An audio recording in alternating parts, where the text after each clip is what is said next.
Um, I wanted to keep some more hacks on time, Lisa, because one of the things that comes with meal planning, kind of a little bit of expectation of there seems to be this, I don't know, is it a bias or what it is around like, well, if it's a quick and easy meal that I'm planning or a kitchen hack, then it must not be balanced or it must not be good enough. Or quick and easy means, not the best and I shouldn't do it. I should be, roasting a full on turkey chicken at 5 o'clock, right? Like, so there's this kind of thing with quick and easy, and which it helps with time. So, how do you, yeah, as a chef, what would be the hack around that?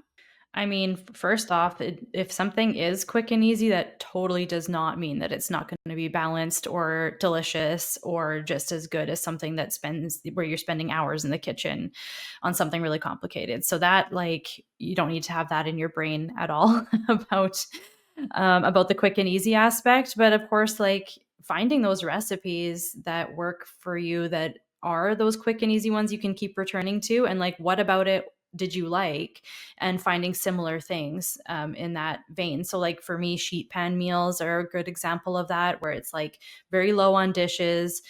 It's one oven temperature, one pan. You throw everything in, and maybe it's super great flavor because it sort of has those roasted flavors, but like super super easy, very minimal prep and probably is going to be balanced. One of the things I make a lot that's on my regular rotation is it's like a sausage and rice thing that has peppers and onions and celery and a bunch of other things in it. And literally, like you cook the sausage, and then after that, you literally dump everything in. Like there's nothing else to do. You dump the rice, you don't cook the veggies separate. You just like literally, the first time I made it, I thought, oh, this is gonna like the texture is gonna be a little weird because you're not cooking them in steps.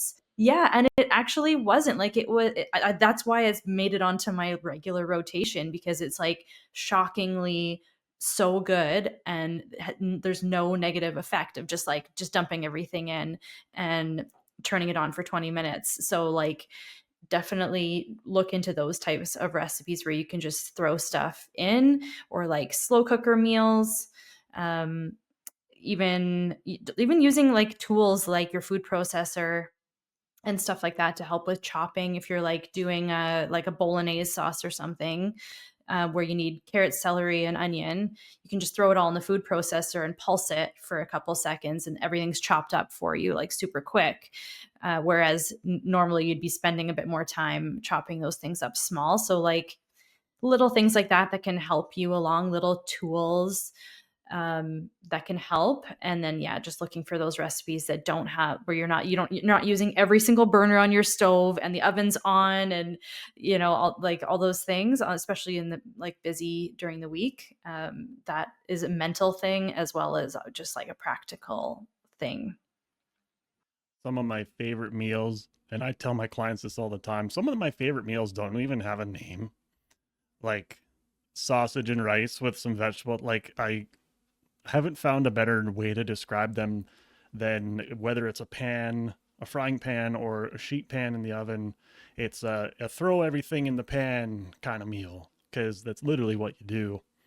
And a lot of times it ends up being like some of the tastiest ones because I kind of was in a I don't really care what this ends up looking like because it's just going to work. I mean, you're just dumping random stuff in and you kind of got this like um yeah, don't give a care because it is what it's going to be and it's better than what I was going to do alternatively, which was probably not much.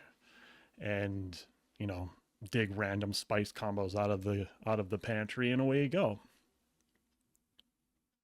And it works most of the time. Sometimes, you get the odd thing that ends up kind of weird, but still edible. I have yet to make something that was inedible unless I accidentally burnt it, which let's be honest, I'm just scraping the burnt stuff off and still eating the rest. So, It's all about experimenting and trying things.